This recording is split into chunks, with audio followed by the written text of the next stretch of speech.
ಎಲ್ರಿಗೂ ನಮಸ್ಕಾರ.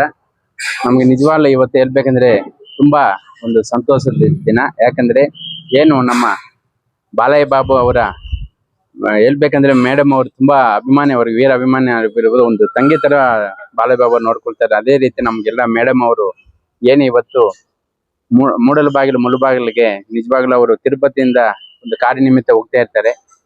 ಮೇಡಮ್ ದಯವಿಟ್ಟು ನಮ್ಗೆ ಇಲ್ಲಿ ಬರ್ಬೇಕಂದಾಗ ತುಂಬಾ ರಿಕ್ವೆಸ್ಟ್ ಮಾಡಿ ನಾವು ಅವ್ರನ್ನ ಬರಮಾಡಿಕೊಂಡು ಅವರು ನಮ್ಗೆ ಮುಳುಬಾಗಿಲು ಬಂದಿದ್ದಕ್ಕೆ ಇಲ್ಲಿ NBK ಫ್ಯಾನ್ಸ್ ಬಾಲಕೃಷ್ಣ ಅವರ ಅಭಿಮಾನಿಗಳ ಸಂಘದ ವತಿಯಿಂದ ಅವರಿಗೆ ನಾನು ನಿಜವಾಗ್ಲೂ ಸ್ವಾಗತ ಸುಸ್ವಾಗತ ಕೊಡ್ತಾ ಅದೇ ರೀತಿ ಧನ್ಯವಾದ ತಿಳಿಸ್ತಾ ಇದ್ದೇನೆ. ಮೇಡಮ್ ಅವರು ಏನು ಇವಾಗ ಆಂಧ್ರ ಪ್ರದೇಶದಲ್ಲಿ ನಮ್ಮ TDP ಗವರ್ಮೆಂಟ್ ಅಲ್ಲಿ ಒಂದು ಒಡ್ಡರ ಸಂಘ ಡೈರೆಕ್ಟ್ ಆಗಿದ್ದಾರೆ. ಅವರಿಗೆ ನಿಜವಾಗ್ಲೂ ನಾವು ಆ ಸಂಘ ಡೈರೆಕ್ಟ್ ಆಗಿದ್ದಕ್ಕೆ ಅವ್ರಿಗೆ ನಾವು ಒಂದು ಸನ್ಮಾನ ಮಾಡ್ಬೇಕಂತ ಅನ್ಕೊಂಡಿದ್ದು. ಅವತ್ತು ಸುಮಾರು ದಿನದಿಂದ ಇವತ್ತು ಆ ಕಾರ್ಯ ನೆರವೇರಿದೆ ಅಂತ ನಾವು ಸಂತೋಷ. ಅದೇ ರೀತಿ ಮೇಡಮ್ ಜೊತೆ ಫ್ಯಾಮಿಲಿ ಮೆಂಬರ್ಸ್ ಎಲ್ಲ ಬಂದಿದ್ದಾರೆ. ಅವ್ರಿಗೆಲ್ರಿಗೂ ನಾನು ಸ್ವಾಗತ.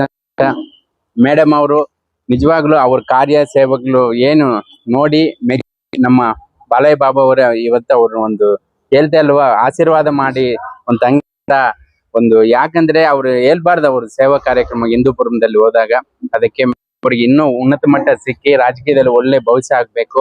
ಅದೇ ರೀತಿ ನಮ್ಮ ಬಾಲಯ್ಯ ಆಶೀರ್ವಾದ ಸದಾಕಾಲ ಮೇಡಮ್ ಮೇಲೆ ಇರ್ಬೇಕಂತ ನಾವು ಒಂದು NBK ಫ್ಯಾನ್ಸ್ ಅಧ್ಯಕ್ಷನಾಗಿ ಕರ್ನಾಟಕ ವತಿಯಿಂದ ಮುಳಬಾಗಿಲು ತಾಲೂಕು ವತಿಯಿಂದ ಮೇಡಮ್ ಅವ್ರಿಗೆ ನಾವು ಎಲ್ಲರೂ ಫ್ಯಾನ್ಸ್ ಕಡೆಯಿಂದ ನಾನು ಅವರಿಗೆ ಅಭಿನಂದನೆ ತಿಳಿಸ್ತೀನಿ. బాలయ్య సో బాలయ్య బాబు గారు ప్రపంచం మొత్తం అభిమానులు ఉంటారు, కానీ బాలయ్య బాబు మాత్రం ఎక్కడ చూసినా ఫ్యామిలీ మెంబర్స్ ఉంటారు.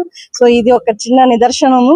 ఎందుకంటే బాలయ్య బాబు అంటేనే ఒక ఊపు వస్తుంది అందరికి. సో తిరుపతి ఇట్లా వెళ్తున్నానంటే వెంటనే అన్న బాలకృష్ణ గారు మద్దతు ఇచ్చి ఇలా సన్మానించడం చాలా గర్వంగా ఉంది. సో ఇది ఈ అవకాశం